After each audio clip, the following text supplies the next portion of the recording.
నమస్తే, welcome to mid day news లో భాగంగా అసెంబ్లీ కమిటీ హాల్లో తెలంగాణ కేబినెట్ కొనసాగుతోంది. సీఎం రేవంత్ రెడ్డి అధ్యక్షతన జరుగుతున్నటువంటి భేటీలో బీసీలకు 42% రిజర్వేషన్లు, కాళేశ్వరం కమిషన్ నివేదికపై చర్చిస్తున్నారు.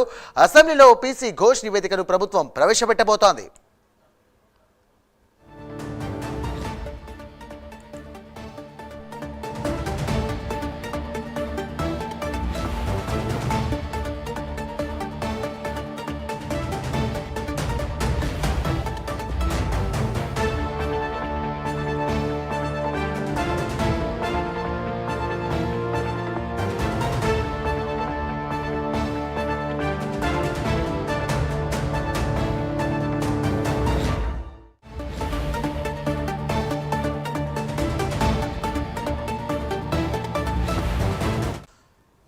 బ్రేకింగ్ చూస్తున్నాం. అసెంబ్లీ కమిటీ హాల్లో తెలంగాణ కేబినెట్ కొనసాగుతోంది. సీఎం రేవంత్ రెడ్డి అధ్యక్షతన జరుగుతున్నటువంటి భేటీలో బీసీలకు 42% రిజర్వేషన్లు, కాళేశ్వరం కమిషన్ నివేదికపై చర్చిస్తున్నారు.